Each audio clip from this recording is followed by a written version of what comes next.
একটা ফুটবল ম্যাচে সর্বোচ্চ কতটা পাগলামি হতে পারে? একটা, দুইটা, না। রেফারির পাগলাটের সিদ্ধান্তে টানা ৩টা লাল কার্ড। একদিকে রেফারির পকেট থেকে মুড়ি মুড়কির মতো বের হচ্ছে কার্ড, অন্যদিকে ঠিক পরের ম্যাচেই খাদের কিনারা থেকে ঘুরে দাঁড়াচ্ছে আরেকটা দল। ২০২৬ বিশ্বকাপের শুরুতেই কোনো হাই ভোল্টেজ থ্রিলার দেখছি আমরা।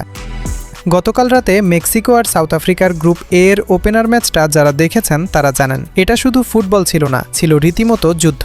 মেক্সিকো ২-০ গোলে জিতেছে। হুলিয়ান কুইনোনোস ম্যাচ সেরা হয়েছেন, রাউল হিমেনেজ দ্বিতীয় গোলটাও পেয়েছেন। কিন্তু সব ছাপিয়ে আলোচনায় ওই ৩টা লাল কার্ড, বিশেষ করে মেক্সিকান ক্যাপ্টেন সিজার মন্টেসের স্টপেজ টাইমের সেই বিতর্কিত লাল কার্ড। বিশেষজ্ঞরা স্পষ্ট বলছেন, সাউথ আফ্রিকার ওই খেলোয়াড় তো গোলের দিকেই যাচ্ছিলেন না। সাউথ আফ্রিকার ম্যানেজার তো সরাসরি রেফারিকেই ধুয়ে দিয়েছেন, কিন্তু রেফারি তো সিদ্ধান্তে অনর। আর এই একটা কার্ডেই পুরো টুর্নামেন্টের সমীকরণ পাল্টে গেল, কারণ মেক্সিকান ডিফেন্সের মূল দেয়াল মন্টেস এখন পরের ম্যাচে নিষিদ্ধ, আর প্রতিপক্ষ এশিয়ান জায়ান্ট সাউথ কোরিয়া, যারা আজ রাতে রীতিমতো রূপকথার জন্ম দিয়েছে।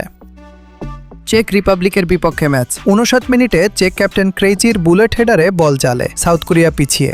কিন্তু কোরিয়ানরা তো সহজে হাল ছাড়ার পাত্র না। গোল হজম করার ঠিক ৮ মিনিটের মাথায় মাঠে নামলো হোয়াং ইনবম ম্যাজিক। দারুণ এক ফিনিশিংয়ে সমতা ফেরালেন তিনি, কিন্তু আসল স্নায়ুচাপের পরীক্ষা তো তখনও বাকি। চেক স্ট্রাইকার সাদিলেক একদম ফাঁকা গোলের সামনে বল পেয়ে গেলেন। গোলরক্ষক কিম সুঙ্গিও বেশ খানিকটা দূরে। স্টেডিয়ামের হাজার হাজার দর্শক শ্বাস আটকে দাঁড়িয়ে গেছে, নিশ্চিত গোল হতে যাচ্ছে। কিন্তু চোখের পলকে শূন্যে ভেসে বাজ পাখির মতো সেই অবিশ্বাস্য ডাইভ কিমের, জাস্ট একটা সেভ, আর পুরো ম্যাচের মোমেন্টাম ঘুরে গেল কোরিয়ার দিকে। এই সেভটা না হলে ম্যাচ ওখানেই শেষ হয়ে যেত।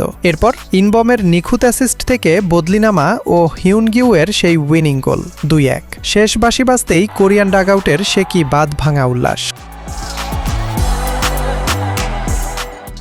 এক ম্যাচে গোল আর অ্যাসিস্ট। বিশ্বকাপের ইতিহাসে সাউথ কোরিয়ার মাত্র তৃতীয় খেলোয়াড় হিসেবে এই ঐতিহাসিক কীর্তি গড়লেন ম্যাচ সেরা হোয়াং ইনবম। পিছিয়ে পড়েও তার এই লিডারশিপ আর মাথা ঠান্ডা রাখাটা ছিল একেবারে মাস্টার ক্লাস। খাদের কিনারা থেকে ফেরার এই স্নায়ুচাপ আর ফুটবল রোম্যান্স যদি আপনারও হার্টবিট বাড়িয়ে থাকে, তবে ভিডিওতে একটা লাইক দিয়ে আমাদের এই স্পোর্টস আড্ডার সাথেই থাকুন, কারণ আসল খেলা তো সবে শুরু। এবার সমীকরণটা মিলিয়ে দেখুন তো, সাউথ কোরিয়া আছে উড়ন্ত ফর্মে, তাদের অ্যাটাক লাইনে আগুন জ্বলছে, আর মেক্সিকো নামবে তাদের মেইন ডিফেন্ডার সিজার মন্টেসকে ছাড়া। বিতর্কিত সেই লাল কার্ড কি তবে মেক্সিকোর জন্য এই বিশ্বকাপের সবচেয়ে বড় কালঘাম হতে যাচ্ছে? ইনবমদের গতির সামনে মন্টেসবিহীন মেক্সিকো কি পারবে নিজেদের সামলাতে, নাকি এশিয়ান ঝড়ে উড়ে যাবে লাতিন অহংকার? আপনার প্রেডিকশন কি?